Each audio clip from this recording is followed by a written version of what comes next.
And here we go. MbL is a player who has always had extreme talent, but has maybe been criticized for his lack of preparation when it comes to civ drafts or strategies, what have you. MbL is dominating Group D so far. Now, there's still more games to go, obviously, but he won 2-1 against Nikov, and then he won 3-0 against ACCM, and then I think he won 3-0 against Bad Boy. So he has TaToH here to play, and then in the final week, he will play against MbL. MbL, he is in the red down here. I don't know why I'm looking at TaToH. Playing as the Aztecs. Then we have TaToH in the blue, who's playing as the Lithuanians. And for TaToH, his situation is a little bit trickier. He does not come in here top of the group, but he does come in here having played one less set. He is going to be playing Dogao this weekend. And MbL, blaming TaToH's board. He picked Aztecs. I was going to talk about how Aztecs, not necessarily a civilization you would see on water maps. Well, the lamer boy, the master boar lamer, is stealing this boar, and I have no doubt that this boar is going to make it back to TaToH's base.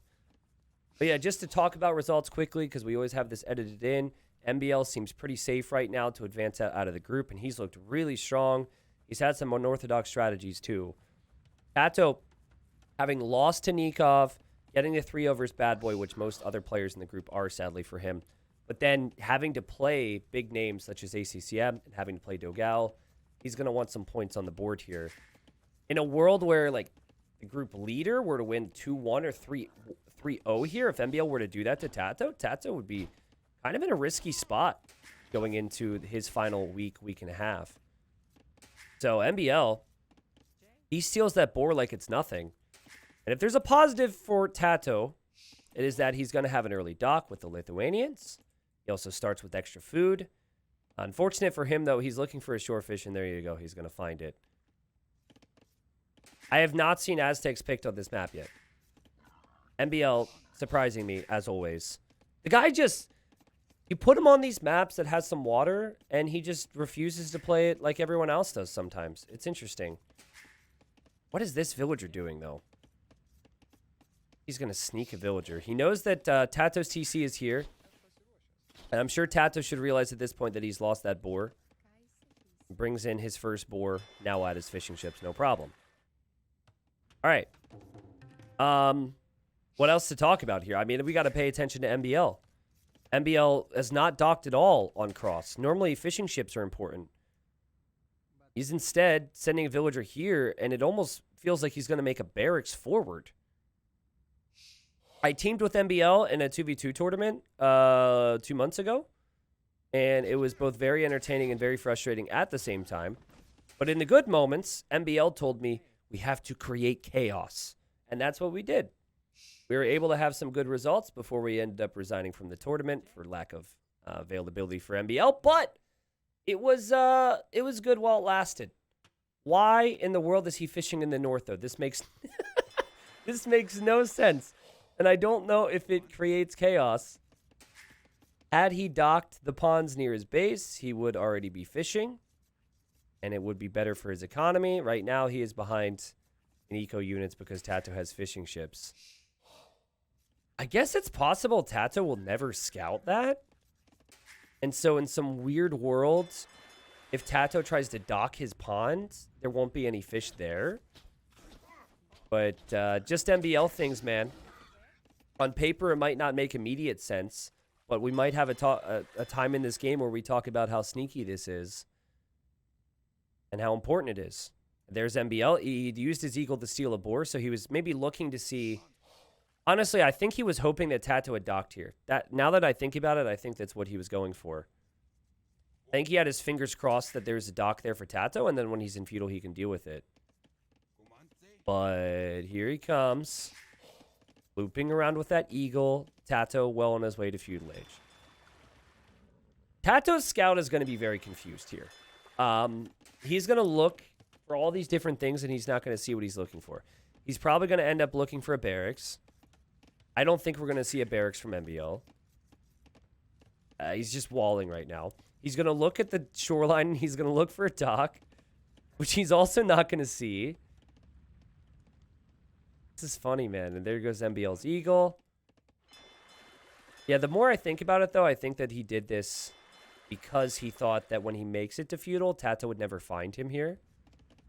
But TaToH would always look. Like, what TaToH will probably do with his fishing ship is he will probably scout the shoreline anyways over here. So I guess he would have completed the dock at that point. Still no barracks for MbL, just lots of walls. TaToH has seen no dock. Now he knows the TC. No way! What? He somehow didn't lose the scout. If he would have lost the scout, that would have been a big deal. Here's MbL. Now, MbL doesn't have scouting on the barracks yet, but he sees the villagers on gold. And now he sees the militia, and he drops the house. He drops the palisade. He drops the house. And so far, so good with the defense. Now, he's still open on the backside.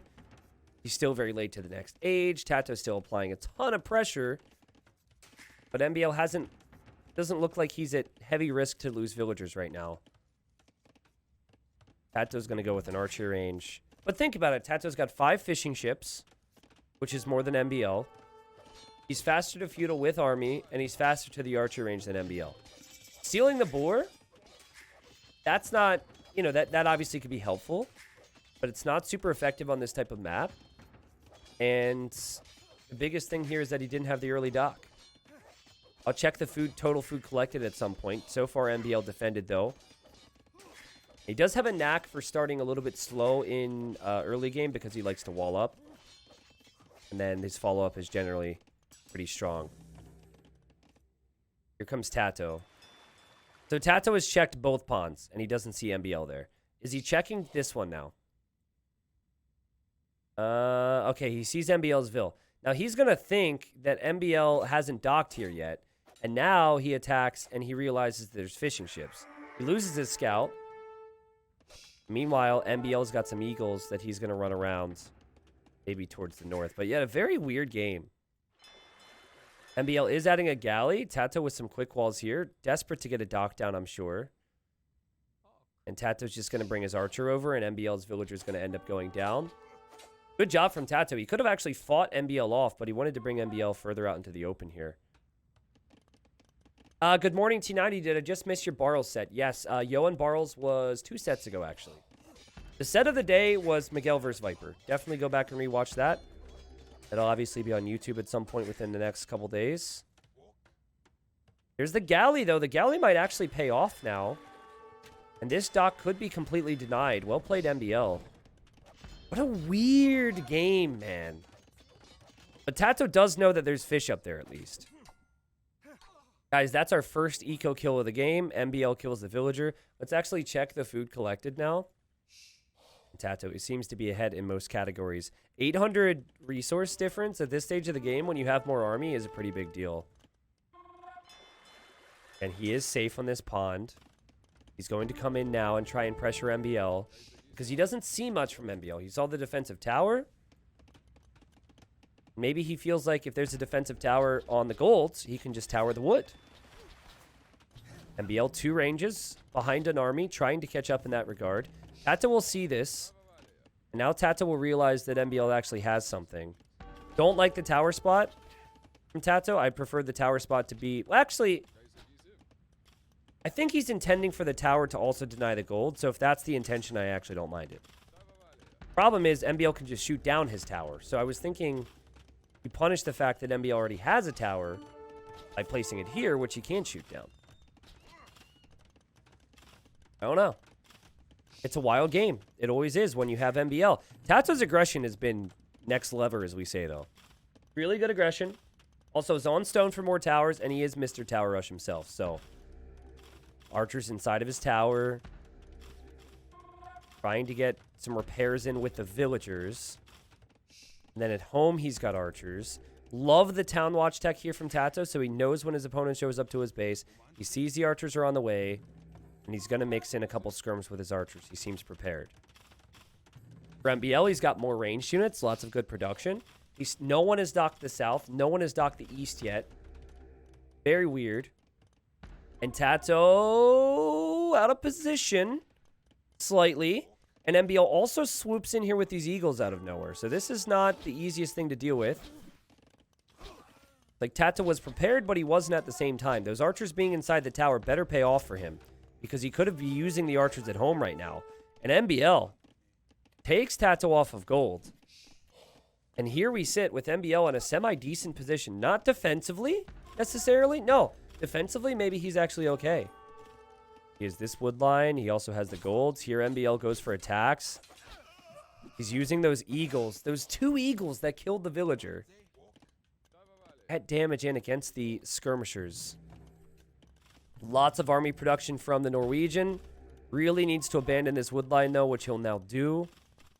And he has more army now arriving to TaToH's gold. And again, TaToH needs to fall away. What a weird game. Dock in the north of the map, behind the lane, picking Aztecs on a... Oh, God. Okay, that's not good for MbL. Yeah, picking Aztecs on a map where you wouldn't normally see it. Still feel like TaToH's position is very vulnerable right now. He's only producing out of 1 archer range. The skirmishers are a big threat for him. MbL still producing out of 2. MbL still having access to gold. MbL will defend here nicely while running around with this army. Now suddenly MbL's force will be greater here. TaToH doesn't have a whole lot except for the 4 villagers inside of that tower. 600 food for TaToH as he thinks about castle. MbL 500 food. And MbL sees the tower and is going to immediately switch back over to the gold, it looks like. Still could see TaToH use his ranged army to out-micro MbL. Also, if he completes the tower, obviously, he can have access to his gold. But these villagers now are going to make a run for it. And TaToH will complete the tower on the gold. Wow, what an interesting game. TaToH's going to click up. MbL's going to click up. Both players probably around the same time. And we're going to have ourselves a close game as we go towards the next one. Again, MbL, if he loses even 2-1 for his TaToH here, it's not going to love that. But he already has 8 wins out of 3 rounds. So he won't be feeling quite as bad as if TaToH were to lose 3-0 or 2-1. What is it? TaToH with 4 wins.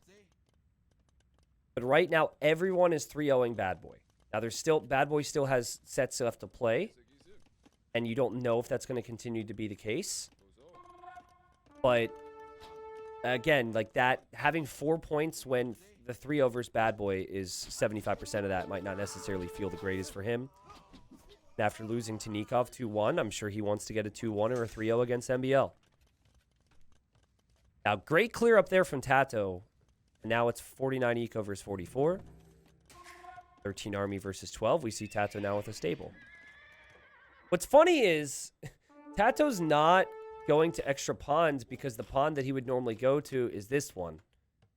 And MbL's not taking this one, but it's always there for him, as well as he's going to maybe switch over to this side now. What a weird game. Oh, also, I don't know if MbL remembered that there were archers inside here. So TaToH hops out of his tower, snipes a villager, back into the tower now. That was creative stuff from him. So very possible that this tower will end up getting taken out by the eagles.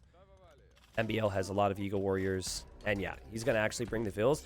Don't bring the vills, MbL. Use the eagles for it. I think TaToH will love this. I think TaToH will he knows the tower will probably be lost. And he should just hop out. And he should just kill the villagers now. I think. Yep, there you go. He says, thank you very much. I thought this army was going to die without being able to do anything. And thank you for the free kills. 4-1 eco KD for TaToH. MbL, he didn't see the villagers behind the mill. They were hiding. Oh, man, there was an opportunity for MbL to return the favor there. In the end, he is forcing a bit of a reaction from TaToH. But, man, those villagers were there for the taking. That was funny. The knights for TaToH will clear up these archers. Suddenly, things looking a lot better for TaToH. We'll have to deal with the power of the Aztecs, though. And now the villagers get spotted. TaToH loses a villager, but he's killing quite a few eagles. Hello, T90. A little note. I have slight color blindness. I thought for people like me, it would be better to use yellow. Don't know if it's only my case, though. Great caster, though. Loving the content. Better to use yellow instead of the colors I'm using now? Because I try and be very mindful of that. Like, I will never use certain color combinations because of color blindness. Hopefully this one's okay. But yeah, thanks for the kind message. Definitely try and do my best to be mindful of that. Monks are on the way from MbL, and if you're TaToH, you know that MbL is just a beast with monks. And it's 2 monks for him, 2 TCs for him. Close game as TaToH needs to worry about that monk mass now. But also maybe snagging a few relics here. Getting extra attack would be fantastic for his monks. Also, the only Civ matchup in the game where both players have big reasons to get relics. I mean, everyone would want to get relics, but for Lithuanians, getting extra attack is huge. And then for Aztecs, getting 33% more gold is huge. Just never a Civ matchup I expected here. I figured we would maybe see it in the later rounds on something like Arabia, maybe. I don't think we've seen it on Arabia yet. Just a very interesting... Yeah, just, I don't know, an interesting choice. And you can't really say that MbL has played poorly with Aztecs. He's just a different player, man. 3rd TC for TaToH, but TaToH adding Lightcav at home, and now he's going to MbL's base with these knights, and this is such an amazing raid for him. Oh, wait, what? What? Did he think it was walled? Oh, God. Oh, my God. If he hits the wood line, he destroys MbL. He's got so much attack because he has 2 relics right now. But I guess he just assumed it was walled there, guys. From what he saw house wall. And he turns around now. He will kill this monk. That's nice. And his knights are still alive. And obviously he can still take some gold because of gold over here or gold over here. But I don't know, man. That was... I feel like you've got to double check that if you're TaToH. That was very weird. Okay. MbL, you have 3 monks, 2 monasteries. Perfect time to get Sanctity. Just saying. Monk number, obviously huge here. He has queued up Sanctity. See, MbL knows. And now MbL, he saw the knights were over here because he lost his monk, and he's house-walled it up. So now he's actually house-walled. Whereas he was not before. Look at TaToH getting Sanctity. See, these guys get it. These guys get it. TaToH making the long journey to get this relic, and he's also camping this relic. He does have enough stone for a castle, and he's going to drop it, guys. And MbL's trying a bit of an all-in here. If this castle goes up, this would be massive. But if it gets denied, man. Oh, geez, if it gets denied. Okay, now MbL doesn't see it until now. And so TaToH can place a house wall. And while it feels a little weird to go for buildings against a ram, it does buy you some time. Also, monk goes down. Sanctity wasn't quite in yet. That's a very important castle for TaToH. But that doesn't mean he's out of the woods yet, because I think MbL will just shift his focus now. Yo, Baskets, what's up? There goes the lonely man, by the way. Do you or do you not relocate as knights get converted, these relics? I don't think he will, because it's just there's so many other things he has to worry about, like army production to stop this push and micro. But if you were a... I know he's a beast, but like a ultra mega big beast, great description, I think he would move the relics. What he's trying to do right now is very smart. He's trying to pick off the reinforcements. Here he just lost the latest, so now MbL's got knights. But also you have the knight counterattack, but there's monks here. And let's see. Oh, that extra attack has helped so much. That's a great raid from TaToH. I love the distraction with picking off the reinforcements. And I love how he's dropping a castle here because he knows this is getting out of hand. That does give him the eco lead now and the potential to even continue with that eco lead. TaToH loses a knight or two. The monk did get the conversion. And the monk survives because of Sanctity. Guys, I'm crazy, but I'm not crazy, okay? All right? I know it can be a lot sometimes. But the monk HP is adding up for MbL. However, can he deny this castle? I don't necessarily think he can. Castle fire plus a couple conversions here or there might be too much. The monastery might go down. MbL chooses to back away now. This light cav is killing this villager. Where did the relic go? Oh, TaToH snagged it. And TaToH will have all 4 relics. Or all 5 relics, excuse me. Or no, not... Okay, he will have 4 relics, but that's not all of them. TaToH just casually uses a Batard because he's angry that his monastery is going down, and there you go. TaToH's gold positions are the most important thing right now. He's got gold here. He's got gold here, and he's got gold on this side as well. He actually has no stone anymore. It's been an interesting game. Feels like MbL's base is very exposed for raids, but he's patrolling around with pikemen. And I've been seeing the market, and it makes me think that MbL wants to drop a forward castle and go imp. Here go the monks. MbL. Oh! Whoop! Little loop-de-loop there from TaToH. And the pikemen, they're going to help out. 1 light cav was converted. And in the end, 2 monks went down. It's not too bad for MbL. He's got plenty of gold in the bank. MbL buying food. MbL clicking up to imp. Okay. Castle position is very important for him. Most likely will be right in our screens. Yes. So castle here is great. Gives him more gold. TaToH has 4 relics, which means his latest have 13 plus 4 attack before attack upgrades. And the knights have plus 4 attack. Again, that's before attack upgrades. You could have plus 6 attack. But is attack what you need against monks? And is attack what you need against pikemen? If you missed the early stages of this game, what MbL did is not something people do frequently. In fact, no one has done it. He blamed, he docked the north, he has just made it messy, man. Like, I would have died in early feudal to TaToH. I don't understand. Like, MbL is just able to stall out games and then make it a bit chaotic, and then in the mid game, he's a monster. Very hard to base strategies around that because you're counting on certain early game decisions to pay off a bit more than they have done here. I think TaToH's in big trouble. If he can get in and kill 15 vills, and he might do it over here, maybe it's a bit different, but at the moment, against this many pikemen and monks, I don't see him stopping the Trebs from taking out his castle. I don't know. We'll see. But he is all in here, TaToH. He is all in. His economy is incredible.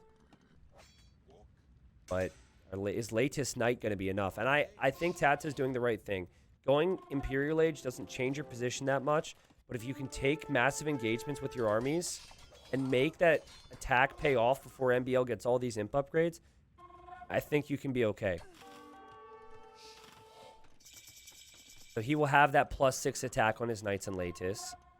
MbL will drop another castle in the middle. So MbL knows I have to somehow defend from the raids, and then I have to push the middle. So we have a very different outlook from both players right now. Block printing for the monks, so there's extra range.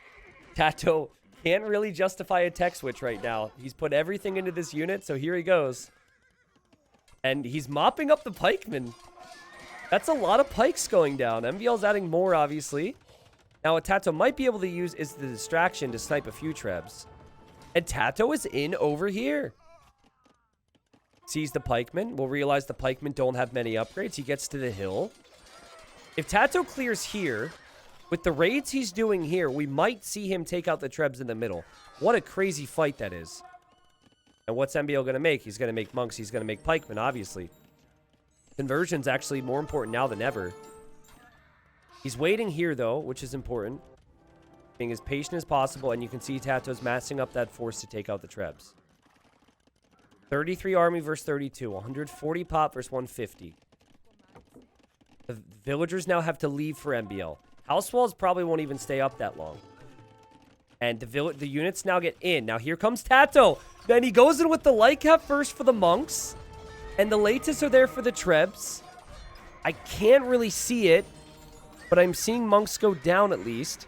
And I'm watching the Trebs, obviously. The Trebs... the Trebs are still up somehow.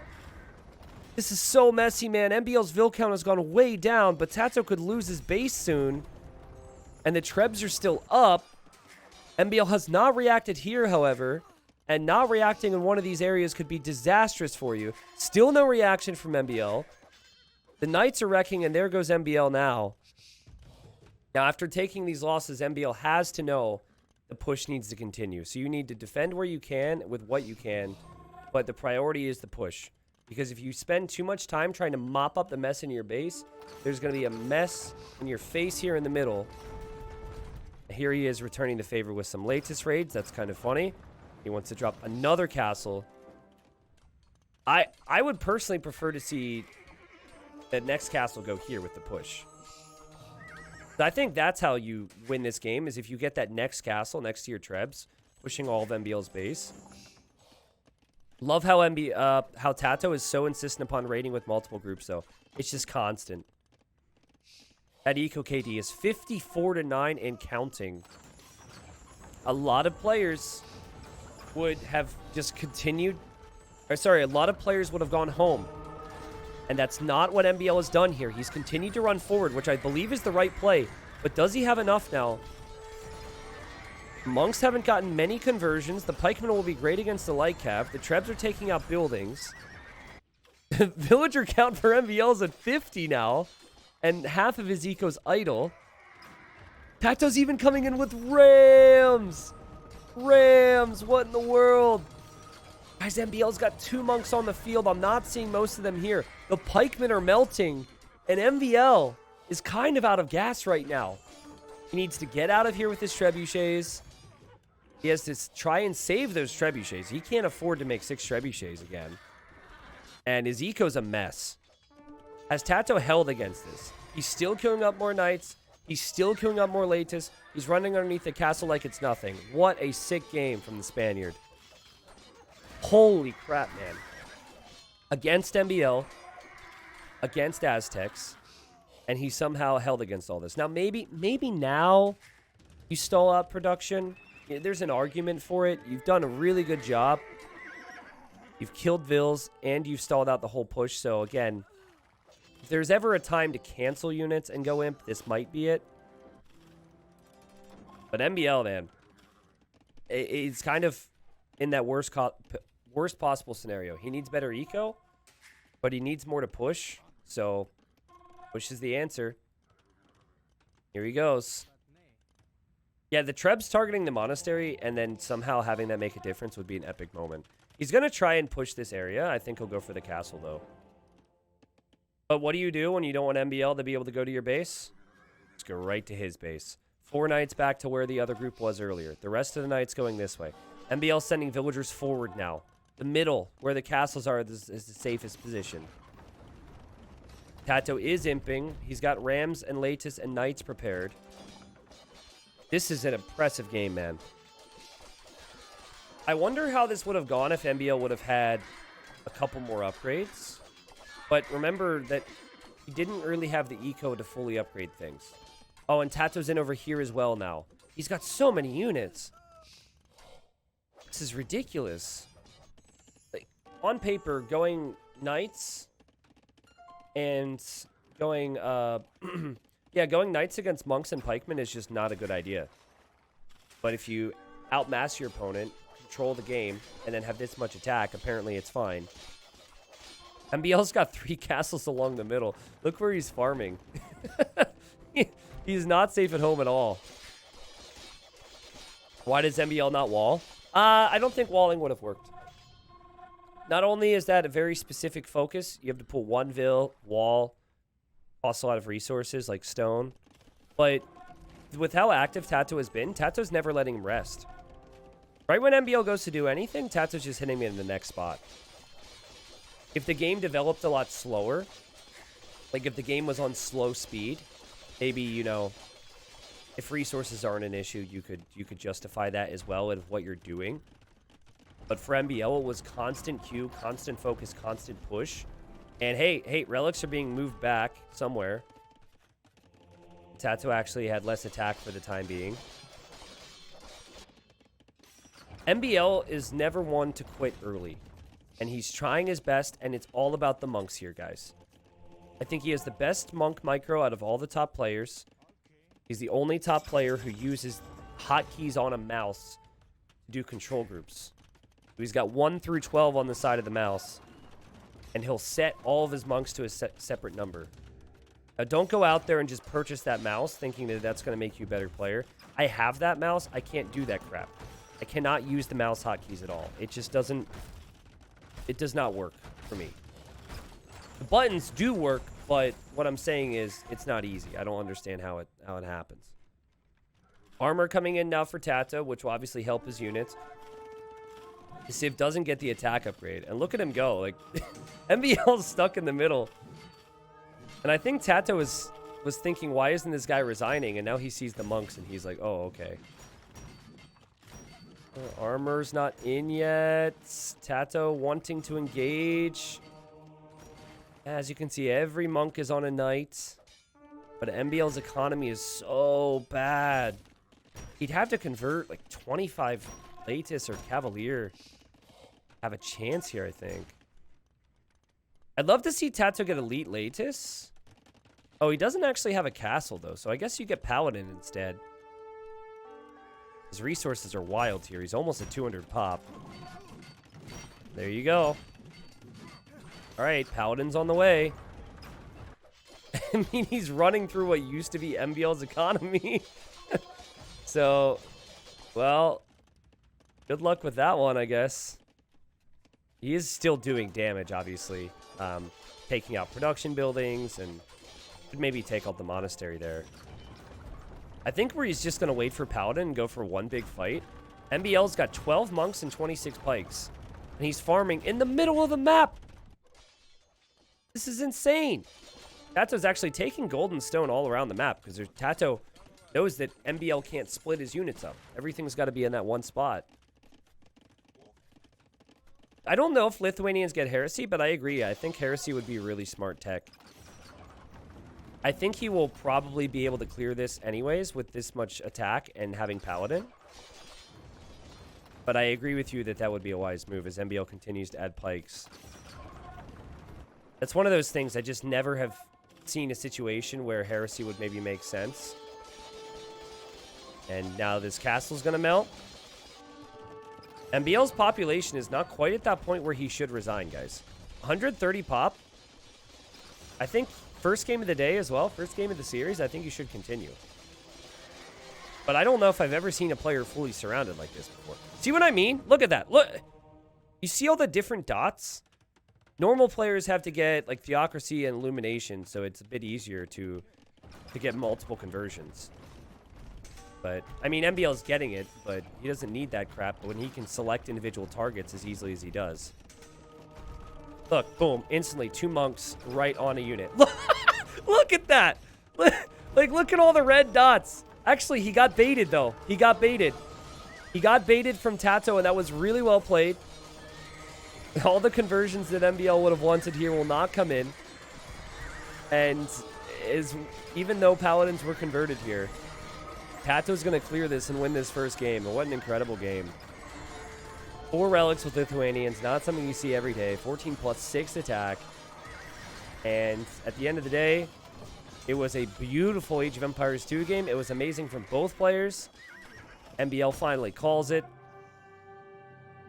TaToH's ability to raid constantly while also defending himself from that Treb push was impressive. Because if he's not raiding at all, MbL can wall. MbL can send all of his army forward. And you also have to be effective with your raids. You're making a unit that costs a lot of gold, costs a lot of food. The potential for MbL's push was real. Could have ended the game. But a great game there from TaToH. As weird as it was in the early game for MbL, it's always weird for him in the early game, it feels like these days. And the guy just figures it out in Feudal Age and Castle Age. And more resources for TaToH. Obviously took a long time for him to pay off with that. But 343 kills. 181 units lost. Big win for the Spaniard because, again, MbL's top of the group. MbL's taken wins off of other players. TaToH's going to want to take some of those wins from him. We'll now move on to what will be TaToH's, MbL's home map. And I'm not checking drafts, so I'm just going to assume. I'm going to guess it's Arabia. Let's see. Game number 2 between MbL and TaToH. And MbL had a Meso-Civ in game number 1, and he went forward, and he stole one of the boars. However, TaToH had fish, and he started with plus 150 food because he was Lithuanians. MbL has a Meso-Civ for game number 2, and I can see where this is going. You only have 1 elephant on this map. Just 1. Do not get 2. So if MbL can get his hands on that, that would be a bigger loss than it was in the previous game. Somebody asked what MbL stands for. MbL actually stands for his initials, but everyone always says Master Borlamer. It's kind of funny how that works out. Here he goes with the eagle. TaToH and MbL will see each other, and now MbL's probably letting TaToH know the situation here. If I'm TaToH, yep, this is perfect. You just run over here and you snag that elephant before MbL has an opportunity to find it. Also, TaToH's scouting the front of his base because he wants to get any of the resources that are in front of his base first, because that's the location that MbL would likely run into. So I like how TaToH has addressed this so far.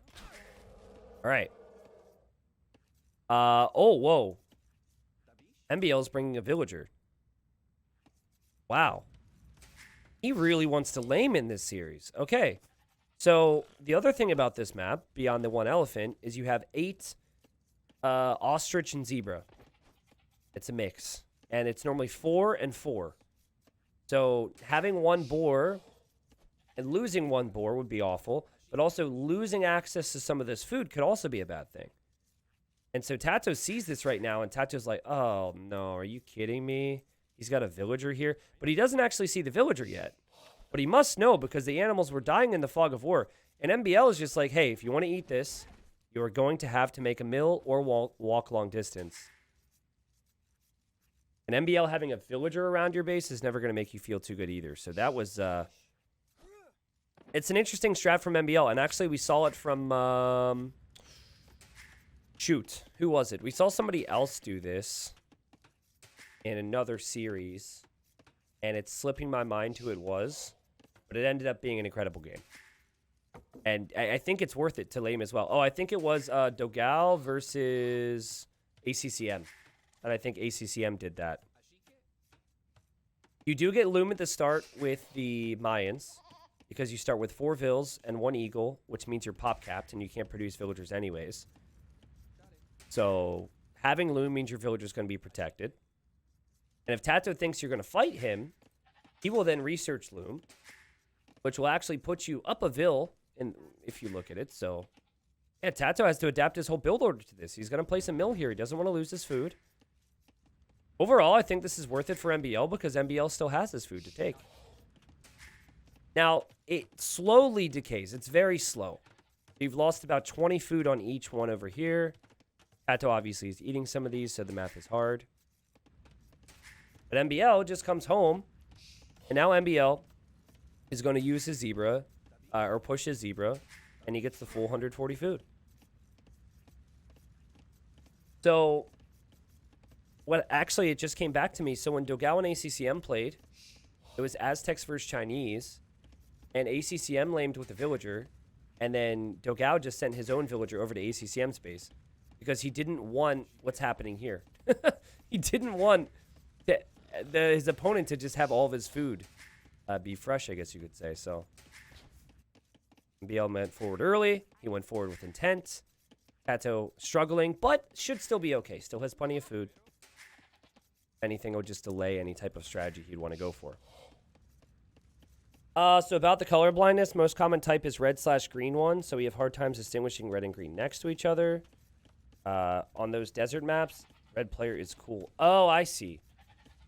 Well, I don't know if I'm going to ever make changes to colors based on the color of the map, unless we're talking about like yellow, possibly. But I can kind of see what you mean. There are some color combinations that are just tough on some terrains in general for people that do or don't have color blindness. But I always feel like it is still possible to see, even though it's difficult. And it's my job as a caster to show people what's going on. But yeah, thanks for the insight there. Yeah, we don't do... I mean, there's like half the color combinations are really bad for people with color blindness. So I don't have that personally. I just try and avoid that as much as possible. Okay, TaToH's up. 21 pop. Nothing out of the ordinary here. He does know roughly where his opponent is, but he doesn't know what strat he will go for. And MbL is going to be going for militia now, and MbL is planning about man-at-arms. So, delay any strategy TaToH can go for, then go for the strongest strategy you probably have in early feudal. Here comes MbL. He actually is hiding the militia. So the first one's already over here. The next one he sent backwards. And I don't know if TaToH spotted one, but TaToH's clearly waiting to see something here. It's really sneaky. TaToH going to kill the eagle, though. MbL will show the militia now. He does not want to lose that eagle, and so now TaToH knows exactly what's coming. TaToH, I think, all things considered, has played this really well. The only thing that's weird to me is how he's going to play into skirmishers. I think he just didn't have time to plan to go to gold because he didn't know that his opponent was going to go man-at-arms until he had already decided to go for his build. Economically, his food and wood eco will be really good, though. And if he gets enough skirmishers, he can actually push back some man-at-arms. But, you know, you need to have walls for the time being and then eventually build up towards that. MbL with his archery range. He's also going to add eagles here. Interesting that he goes directly into eagles. Like, now he's going to love it, right? And I would love the idea to go eagles as well. But he didn't go for the man-at-arm upgrade because he saw the walls. And now he should be able to realize that TaToH being off gold but having a range means that it'll be mainly skirms. Eagles would be your best long-term option when up against skirmishers. It's just that feudal age eagles are kind of weak and a little underwhelming. Okay, TaToH fighting off the militia here. Just going into skirmishers like we said. For MbL, he's going to go with some of his own skirmishers and also eagles. So MbL has 2 production buildings, but he's now housed. So he's not going to be able to produce until he builds a house. If I had $1 for every time I saw that. The funniest thing, so I was watching MbL play. This is years ago. I always remember it. And he goes, well, me being housed is actually a good thing because that means I'm not losing pop. And that means I'm producing military. Like he's trying to justify it. I was like, yeah, but if you make houses, then you'll actually have all that military. And you'll have it a lot faster. And then you could, you know, win faster. He was like, no, it's good. It's good. It's a good sign. So, anyways, you know, that is a thing for him. He is prepping some houses now. He's gotten a lot better at it these days since everyone talks about it all the time. And TaToH's just going full skirms. Like, what are you going to do about skirmishers here, man? I'm Byzantines. My skirms are cheap. Best of luck to you. Here comes the skirmishers on this hill. I mean, you could use the skirms against skirms. But overall, it's just going to be about having eagle numbers, I think. I honestly really like how TaToH is opened here. Losing the villagers is a little sloppy. But I just like it because it puts the Mayan player in a position where they're unsure and if they should go for ranged units. And it does it so early. His food eco is looking fairly good. And think about it. If you're worried about eagles, you can now go to gold. And then even just 3 or 4 archers and feudal age eagles don't really look that strong. Also, you could think about cataphracts later, but on a map like this, that's this open, I think you could have a problem. You make a joke about MbL playing as Huns, but he's actually really good with Huns. So, though, you know, like, some players are good with Huns, and they still do remember their houses. I've only seen, like, 10,000 MbL games, and I'm only known him since 2015, so I feel like I've earned the right to discuss that a little bit more than some others, possibly. Probably the first pro player that I really became friends with. And, man, we used to hang out on TeamSpeak till, like, 6 a.m. back in the day. So, yeah, I've known him for a long time. So far, so good for his economy, though. 600 food, 200 gold. He did go into fletching, and he almost killed the villager here. So he's forced TaToH off of some of those berries. In some ways, TaToH was closer to farms, but MbL, his eco is still looking amazing. 14 army versus 9, and that's been 1 production building versus 2. That's the difference. The KD for TaToH says everything's been going well, but he has not been producing as much army because he has had only 1 archer range producing this entire time. And he definitely wants cataphracts, guys. He's on stone already. Man, that's so risky. On Arabia, I like it because you can fully wall your base, but I guess he is Byzantines. So it looks like there might be a hole here. For the time being, the eagles are not a problem for him, so he's trying his best to snipe the ranged units from MbL. And MbL's on the way up. MbL does not see that stone's being taken, though. My first ever friend was MbL. What are you talking about, man? But, like, the first friend that I had at a high level was definitely MbL, though. I think. I guess it depends on what you consider high level. But no, MbL is early days, man. It's still so crazy to me. But, like, my editor now, who I'm sure most of you guys know, who's worked with me on projects from time to time for many years, but then also now full-time editing for the channel, is Hardy. And I remember, like, MbL and Hardy and I, 2015, up until, like, 6 a.m., which for them was, like, midday the next day on TeamSpeak. It's crazy that, like, you know, the people that I was talking to so much back then are now, like, still playing such a big role in everything. Oh, Hardy, do you remember watching Who's Line till, like, 6 a.m.? Oh, man, I gotta watch some Who's Line now. Man, TaToH, it looked so good for a bit there. His defense, that is. But at this point, I'm worried he might not get a castle up. We have Crossbow and we have Bod Canero for MbL. He's trying his best to break through. The pressure's insane. TaToH does see this, though. So TaToH will be able to defend his gold and his stone. MbL will now see, though, that the stone's being taken.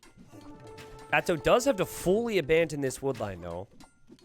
And I guess, you know, it's just taking a lot of risks so he can eventually get a castle. But he will, it seems like, be able to maybe make a castle. MbL with double range production. He actually didn't commit into the Eagle Warrior upgrade. Oh, God. Here he is. If TaToH would have been in Castle Age a minute faster, I think everything would be looking a lot better for him. But, oh, 4 villagers lost in this game. And he's now going to drop a castle on this hill. Now, MbL's probably thinking, where is this guy getting wood right now? Where on earth is he getting wood? I don't understand. He can't take gold. He can't take wood. And so he's checking here, and now he's going to see it. Unfortunately for him, he is going to see this castle go up. Fortunately for him, TaToH can't afford anything. TaToH doesn't have a Castle Age Eco upgrade. TaToH's placing a second mining camp on gold. TaToH still doesn't have any wood. He needs to place a lumber camp here. You know, when someone's selling the stone and buying things, that they have some problems. MbL's second TC, he has all of his resources. Honestly, how MbL has played into Eagles this game has been really fascinating to me. Because he had just enough in Feudal Age to make a difference. But he didn't go into too many of them, which I would do. I would go all in Eagles against the Skirms, and now I'd be struggling against Cataphracts. The crossbow number is still really important now. Because that's going to be what you want against the Cataphracts. TaToH still buying resources right now. Still has 0 on food. And I know it doesn't show it at the moment, but MbL's economy is much better. Just the Cataphract. Cataphract Skirm, if you can get to that comp with full upgrades, it's impossible for Mayans to win. Byzantines is one of the few civilizations that can counter, well, any civ, but like particularly Mayans. I still think I would choose Mayans over Byzantines if I had to choose because of their early bonuses and their eco, but if you don't do damage, which MbL has done, actually losing some crossbows though, then you can have some big problems. Watch Who's Line till 6 a.m. is the story of my every week. Tapioca! Ammo, I love it. What's actually on HBO Max now, so occasionally we will turn it on around the house. But I remember there was a YouTube channel back then that would have thousands of Who's Line clips, and it was sorted into playlists, which was incredible. And then they took the YouTube channel down. I even remember the name of the YouTube channel. It was like 12 MbDE, I think.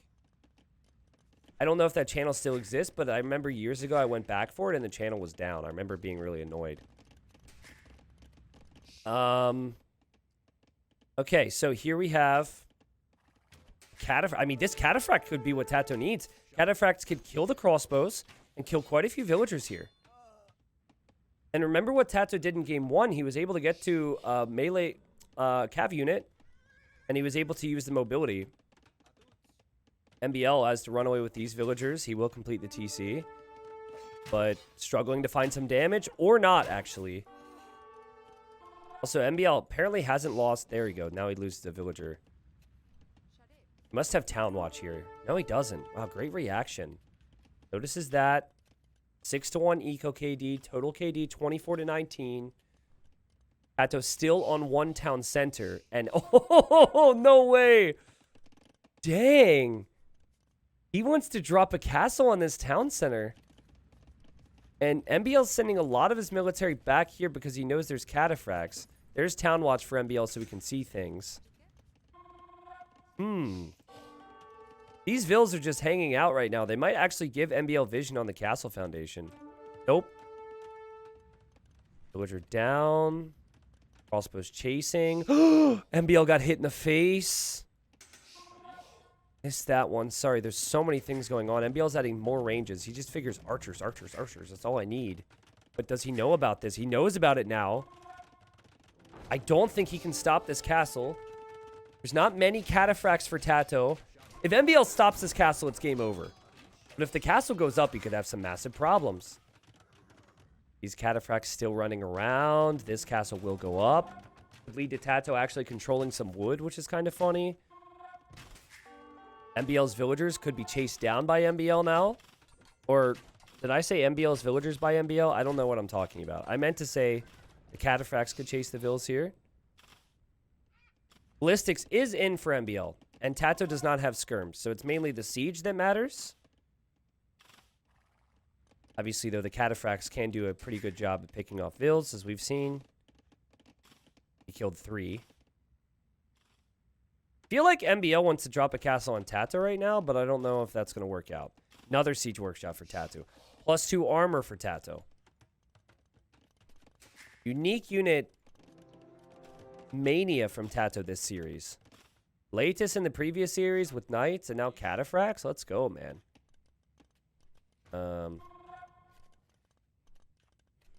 Whose Line is an improv comedy show. I feel like if you just were to start it now and you've never heard of it, you might not appreciate it because there's definitely the element of nostalgia. But true improv from the 90s, and it's fantastic. Stuff never gets old for me. Ooh, MbL could be trapped here. MbL has just relocated these villagers. And MbL did just get hit. I've been missing quite a few shots. I think there's actually a hole here. I looked at this earlier, and I think there's a hole. Yep. Is there not? No, there's definitely a hole here. Yeah, and MbL is going to be able to get away. I mean, all he wanted to do was get away with the crossbows anyways. But I'm not sure if he wants to bring the cataphracts over to this side. Look at TaToH. TaToH knows something's up over here. MbL knows that he's known about the knowing. And now he runs away with these villagers looking for a safe place to hide. Crossbow army will go down. TaToH with +2 armor. We'll get the easy clear up. MbL with a big force on the left, though. And MbL having ballistics could lead to him getting quite a few kills there. Ooh, castle for MbL. And TaToH spots it, but that castle will go up. Now TaToH has to abandon the area, but TaToH finds the vills. So many villagers going down for MbL. He definitely wants to go imp. 1, 2, 3, 4. It'll be 5. Potentially more here as both players are losing big parts of their economy right now. I feel like the difference is what they're spending, right? TaToH's spending food and gold. There's not a lot of that to go around. In theory, his army is stronger, though, and can accomplish more. So far, the cataphracts are paying off for him, but 54 villagers. And if MbL can go imp and just treb this down. And, oh, MbL using... No way, hold on a second. Oh, man, don't tell me. Oh, this is so bad. Oh, can you imagine this game if TaToH actually noticed this? I think he's looking at this right now, and he's trying to loop siege around, and MbL's like, oh, hey, buddy. So he takes out one, and then he gets in the minimum range of the next, and now TaToH notices. And, oh, that was an expensive loss. Oh, that was so good for MbL, and well played. I mean, to have the presence of mind to realize your opponent hasn't realized it, and that you can go for those kills is impressive. Meanwhile, he's attacking a farm and getting hit by MbL. So we've seen the best and the worst of MbL this series. Now he runs away. Yeah, this crossbow army must know that TaToH could be over here somewhere. But TaToH knows that MbL's over here somewhere, and he's looking for it. Sneaky TC for MbL in the corner might get spotted, because I think TaToH's just looking for the army.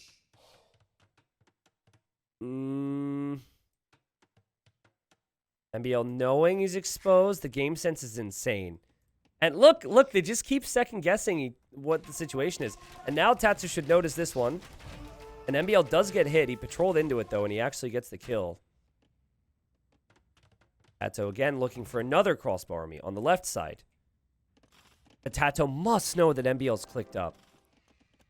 I don't know how. I guess, you know, he's had safe food eco this whole game. He's not spending any food on his army. He didn't get any armor upgrades. Yeah, it does kind of make sense. MbL having gold tier and having some gold tier that was huge. What have you guys thought of Serengeti so far? That reaction was pretty sick. I've really liked Serengeti. I think that it has produced different types of games. We have had all types of different strategies work. We've had walling work. We've had all-in playing open aggression. TaToH picking Byzantines is not what I expected, but I personally think it's been fun. One of the most exciting parts about the map for me is how the players always need to move around for more scouting and more golds.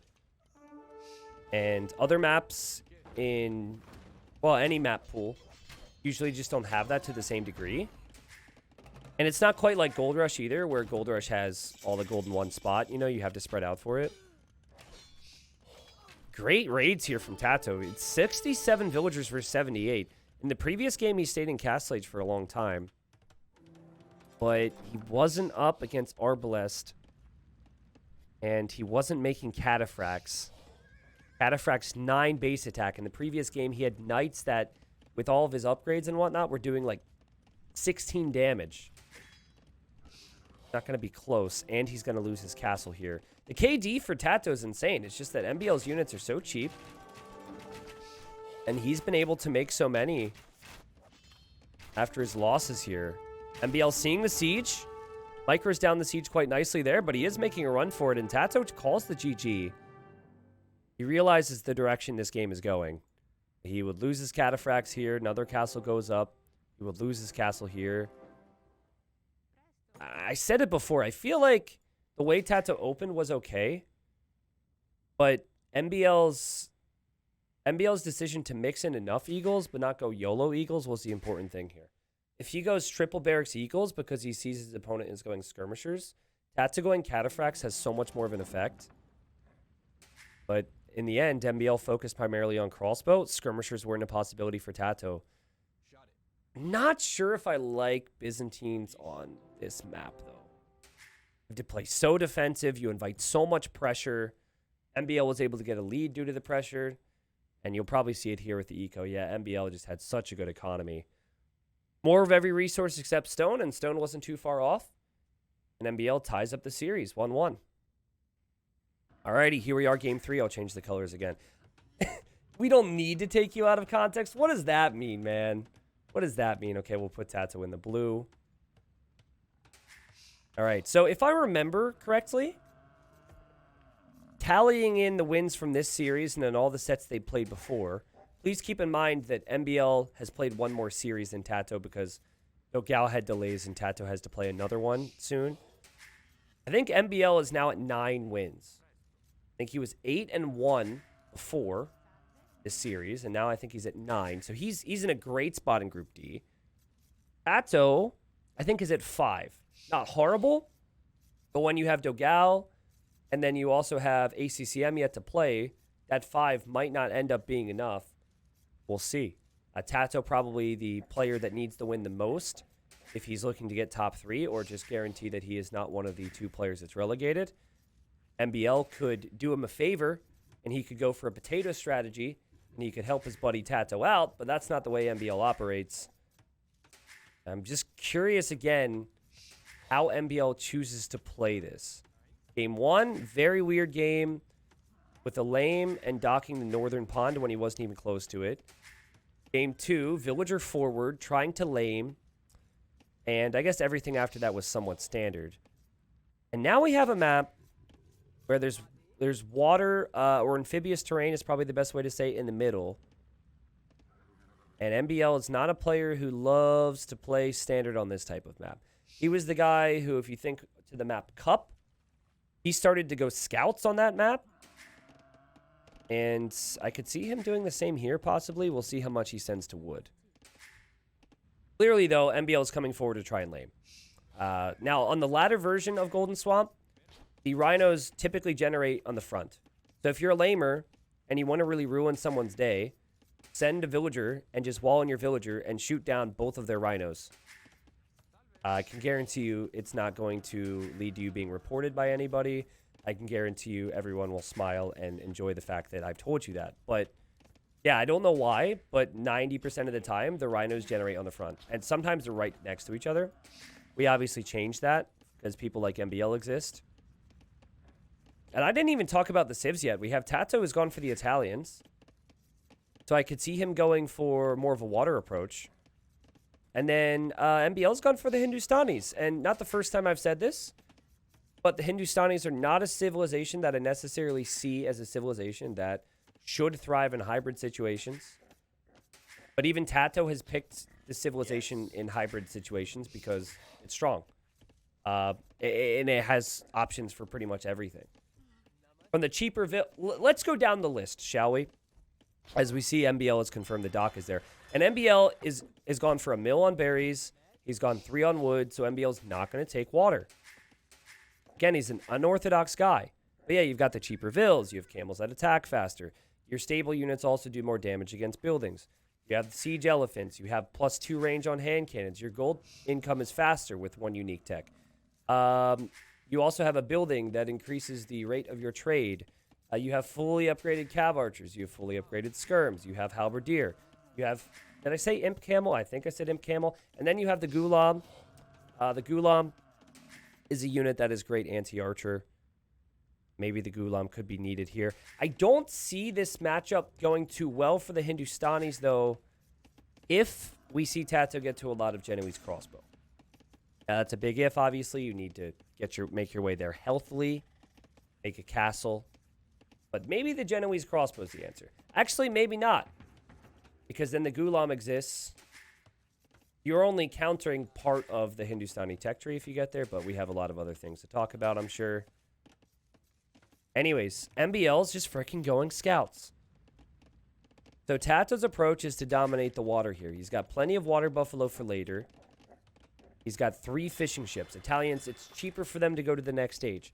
They have the cheaper fishing ships. They also have the cheaper dock techs. Someone mentioned the condos. The condos can be interesting in early Imperial Age. I think they're a pretty good raiding unit.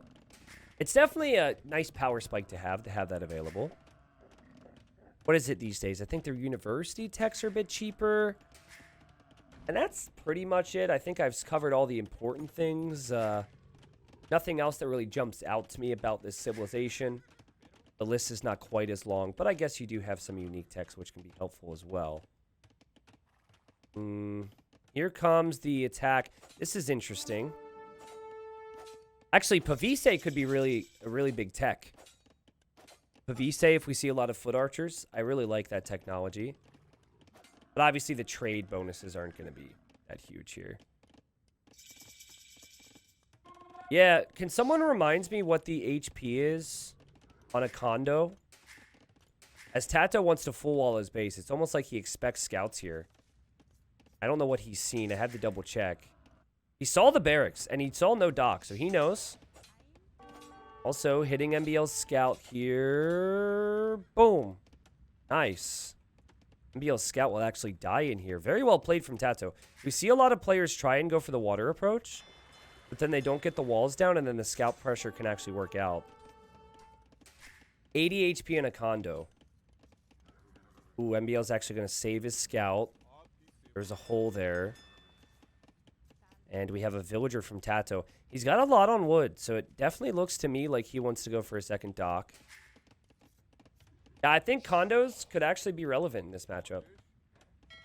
I think in general, condos are kind of... They're very... they have a very small window where they can be used. Unless someone's going full gunpowder, which I guess doesn't happen as often as condo players would like, but... TaToH's... What he wants here is he wants control of the middle. It's not just about the fish. It's about controlling the middle. And here goes MbL with something. MbL must be looking for that Vil. I think he spotted it. He's trying to avoid the fire ships. Okay, he sees the Vil. TaToH needs to hit this palisade. And then he... Ooh. Well, TaToH's going to lose this villager. He had the right idea with the small walls. Quick wall! Quick wall! Oh, get her, get her. MbL gets her. Okay, doinks her down. First eco kill of the game. And MbL's sneaking. He is going to gold, so I could see him sneaking docks, but if he was going to do that, he probably would have done it at home. So maybe he sees these golds and he wants to go for a tower here. Or maybe if he's on gold, he wants to go for archers. What's my favorite game so far in TTL? Ooh, that's tricky. There's been so many really good games. I would have to think about that one a little bit more. So far, so good for both players here in this game, though. TaToH has collected more in the way of resources. That is wood and gold, but MbL's had more food. And remember, there is also a food savings if you're Hindustanis because of the cheaper Vils. Blacksmith for MbL, playing very open, but he's not concerned at all. I like the confidence. Not concerned that his opponent's going to do anything because he knows his opponent didn't have a barracks until now. Yeah, Viper Doubt's game was amazing. Apologies for the yards. Apologies. It's been a long day. Here's a range for MbL. I guess since we're talking about it, I felt like Velez Dragonstar was really good. Act versus Vinchester was freaking cool, where he picked Malians and went for all the different bonuses. We've also had some really good games. I think Bro versus Yo was also quite solid. And TaToH finally gets his second dock down. At least he should anyways. You know, I've seen this theme for players who go for water. And, oh, actually, TaToH just fixed it. I was going to say where they float so much wood once they win water. Because they set up to win water and produce nonstop. And then they win it, and they still have all that wood. So TaToH actually using the market here. It's intelligent. Guys, TaToH only has spearmen on the field. And he feels like if archers or anything comes across, he's going to have the Navy to stop it. As I said, stable units, not just the camels. For the Hindustanis, do destroy buildings faster. And so you have to be careful walling up against the Civ. And MbL's in. TaToH has to cut his losses here. He has to get some palisades down. I think there's a hole here. MbL kills the Vil. 5-3 KD for TaToH. MbL with good control, though. Look at TaToH's economy, and then think about what MbL's economy has been doing. MbL's economy has been working. Okay, so I've seen enough games. But what you have to do is you have to go for docks at MbL's position. Maybe not now, but maybe a bit later. What is that from TaToH? Is that a tower? Dang, man. These scouts hit houses. This bonus is honestly kind of insane. These houses are melting so quickly. It's funny how I didn't really see that being a big talking point until today. Like, I did complain about a million other things with the Hindustanis. But, man, TaToH forced into a tower because of that. Jeez. Okay, what was I saying? Oh, yeah. Here it is. This is really smart. And then it's important if you're TaToH and you think you have water control that you have to scout it, and TaToH sees it. Nice job. I mean, I really like how MbL has played this, but at the same time, TaToH is going to be in Castle Age pretty quickly here. Thing is, I don't know what you're going to do if you're in TaToH's position. He goes double house wall. There should be a hole to the north of the mill, if I'm not wrong. He's also just making a house that's probably going to go down because these scouts melt them. Yeah, I like the bonus. I like the bonus a lot. Because, like you said, the downside of going scouts is if someone walls. So it's very nice. Siege Workshop. TaToH really struggling, but is probably thankful that he can get the War Galley upgrade. I think I've seen a lot of players lose the game right here in TaToH's position because they can't get the War Galley upgrade. And then the opponent comes back on the water, but that's not going to happen here. He's going to melt these docks. The dock techs being cheaper has saved him big time. And while he is kind of on the edge right now and he's struggling, he's going to do a couple wise things. He's going to rewall this. His MbL makes a lumber camp. And he uses the Scorpion here to defend himself. Emperor, I don't know if they nerfed the destruction. I don't know if they changed that at all. I don't recall talking about that a lot. I think just because the Hindustanis have had so many other things that catch your eye. Here's the deal. MbL's eco is absolutely bonkers. So he might not have water control. And I know this says that TaToH's collected more resources. But it doesn't feel like it right now with the way this game is flowing. MbL could go for forward siege. MbL could upgrade to crossbow and bodkin. MbL could drop 6 TCs or 7 TCs, whatever he did the other day. He'll probably just go 1-2. But yeah, I think that while MbL has his concerns in the middle, he should be able to be good on land as TaToH recognizes the threat. And MbL, he's going to struggle more and more, I think, to take water because TaToH continues to produce there. A little Scorpion play here from TaToH. And MbL is going for another TC. So MbL buys the stone. Again, Vill's being cheap with all that food, and he's going to boom up on 4 TCs. Excuse me. This is a situation, though, where not being able to make a knight is kind of awkward. Ideally, you would make a knight instead of a camel to deal with the Scorpions. MbL tried to use the scout there. Transitional economy is pretty good for TaToH. Having Horsecaller already, as he will need to switch into farms. I also like how efficient his fishing looks right now. Considering everything that's gone down, he's got new docks near new fish. Also, JBR, thank you, man, very much. He says, not sure if enough people have said this, but I love this event. Passive games going on throughout the week, supporting more players, getting closer to part/full-time income, and showcasing players across the high-level scene and not just the top 20. Yep. Yeah, man. It's been a lot of work, and we knew that going into doing the first season in combination with another S-tier event going on at the same time, that it would be, that some aspects of it might not have been completely ideal. Like following the event, for example, I think has been a little frantic for some people. But the priority was the players, and it's been really fun so far. And it only gets more interesting, right? Like, if MbL wins this game, then TaToH is going to have some really tough sets where he could be on the brink of potential crazy relegation or not advancing out of the group stage. You never know. Because right now he's in the middle of a very tough group in Group D. We talked about the Miguel Jordan situation with Classic Pro in Group A.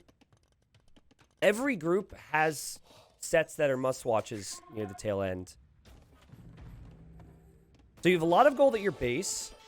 So MbL has that at least. But it doesn't seem like he has any interest in going to the middle. Players who would have interest in going to the middle would go to stone. And then they would castle the shoreline, and then they would dock, and then they would come back on water, but not MbL. Here he comes with some camels. And he's going to siege push TaToH's town center. TaToH getting Sanctity. My favorite upgrade, and also Redemption. Sanctity boosts the monk's HP. And then Redemption means you can convert the siege. Now, TaToH also loves to go guard towers. But his stone is over here. He would have to take that. I think at the moment he's probably feeling somewhat comfortable. I think he would feel a whole lot less comfortable against this push if his opponent had knights. But MbL sees the monk. He sees the siege.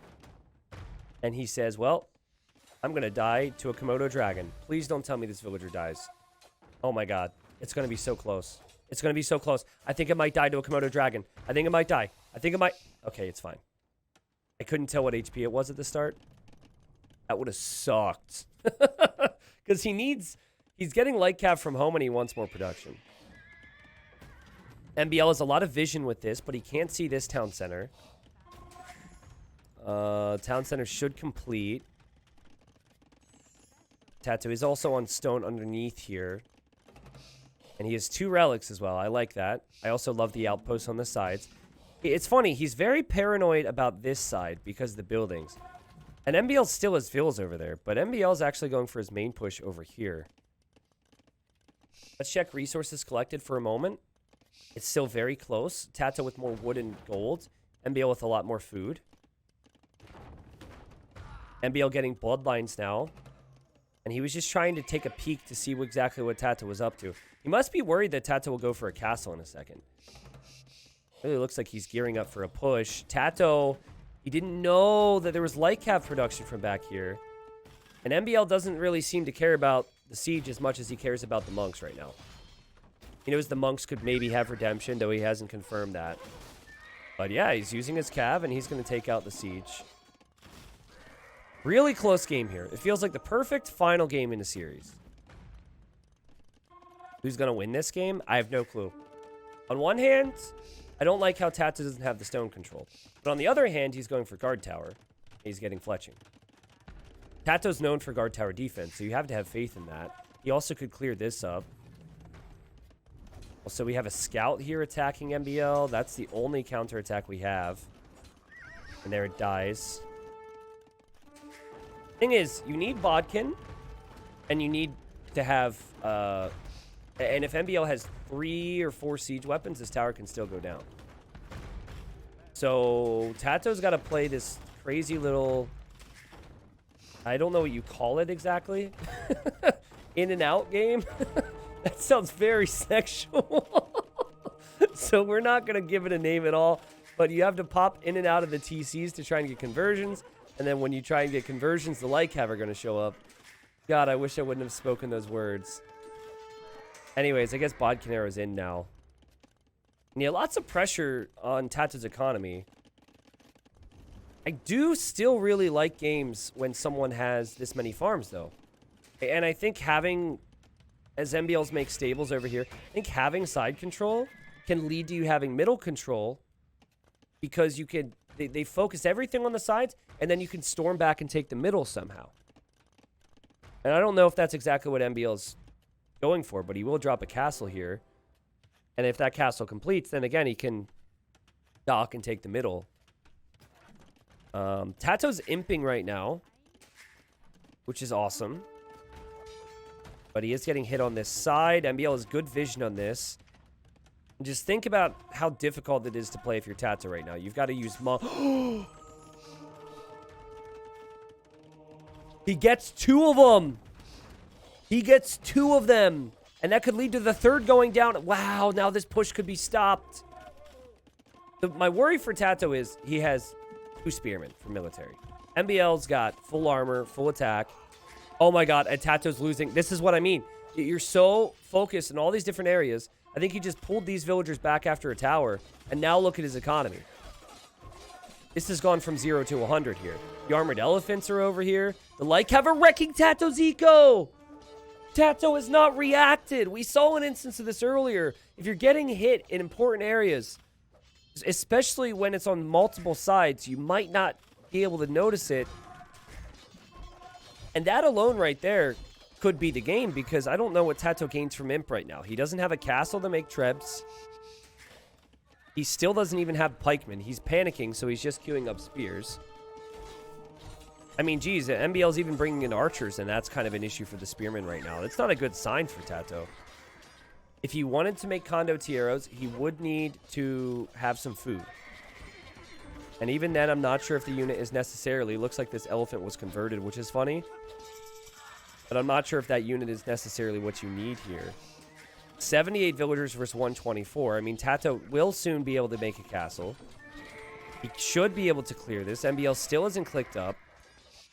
But here comes MbL to drop this in the middle here. We'll see if that completes. It seems risky. And, oh my god, TaToH's got a demo. Oh my god. Oh, but he's going to try and demo the light cav and the Ghulams, I think. This castle for TaToH currently is being denied by one light cav. We'll see if that continues to be the case. This TC over here is being hit by this elephant, and that'll go down quite quickly. Still, the archers for MbL are actually getting insane value. That should never happen. They're just archers at this point. And we will see the castle for MbL complete. But we will also see this complete for TaToH, though his idle time this game has been almost 3 hours, guys. The guy just can't breathe. And MbL's even making more stables. He's being so annoying. I guess TaToH thought he would wall in towards the castle, but there's another stable here. And it's making light cav already. Worker efficiency last minute is a 50% for TaToH. And I don't foresee it getting a whole lot better if you can't push to the middle. I think that would be the key. You stabilize the sides, and then you push to the middle. Imp to 96 pop, Pikeman, is painful to see. And you guys were asking about Ghulams versus Condos. I think this would be the great time for MbL to go Ghulam. I think the safe play is probably to go for a lot of docks and add water control. Also, you're at a point with 138 villagers if you're MbL, where you could probably also go Imp. But right now, he loves the light cav. And who can blame him? 44 eco killed in this game by light cav. Yeah, Spearman, or eventually Pikeman, or Genoese crossbow is good against light cav. But MbL's got all the position. Look at all the blinking on the map. He's attacking here. He's building up to attack here. He's even running in with his villagers right now. So I think what TaToH wants is Genoese. It's a slow build-up, and eventually it'll reach a point where the light cav no longer work. But I do like that. He still has docks, which is a positive. And he still has access to stone. So as he's dropping a tower here, if he could drop a castle here and then start pushing this, it would be okay. But MbL, essentially, if you figure in the idle time, MbL's had double the economy. And I know the KD is looking a little bit better for TaToH because of the Genoese. But just now are we about to see an Imp upgrade come in.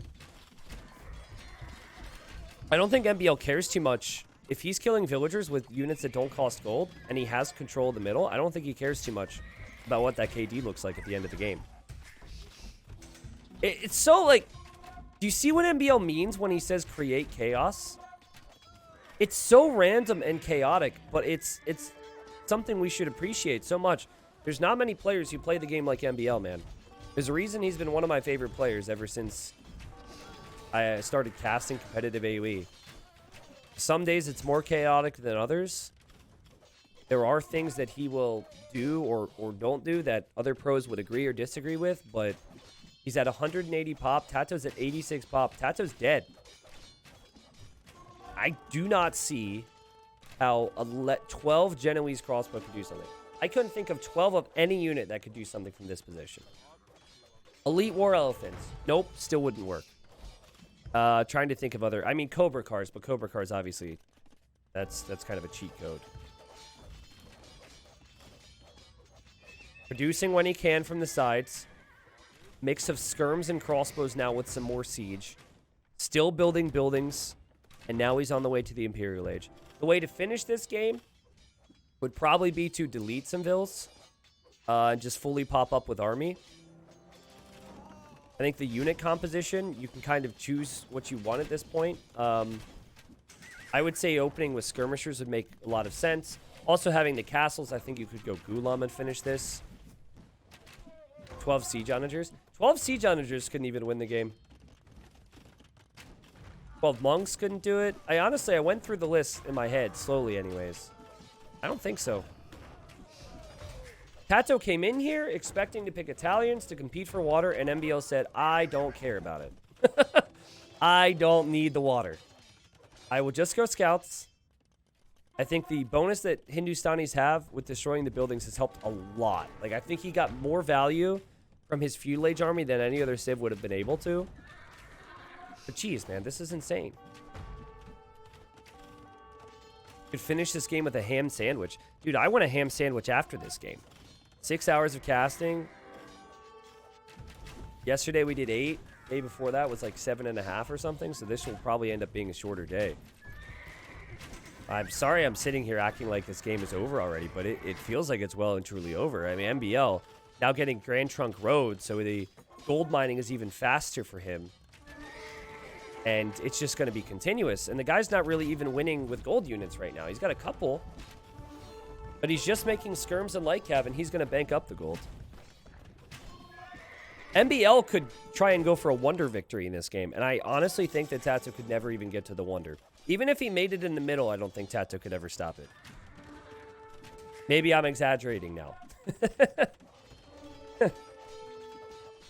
Are Genoese crossbows good against armored chonkers? I actually been meaning to look at that. I don't know how the chonkers are classed, but I feel like they should be. Okay, most created unit, 24 Genoese crossbow. Most created unit for MbL, 144 light cav. That was ridiculous, man. I'm trying to think about where it went wrong for TaToH. I think where it went wrong for TaToH was going imp.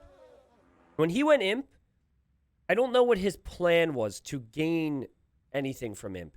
And I think that MbL did a really good job of disguising how he was playing it. Because he kind of had some siege, but he wasn't really pushing with it. He kind of had some buildings, but he wasn't really pushing with it. And then all of a sudden, he takes one good fight, and he decides to just YOLO it everywhere.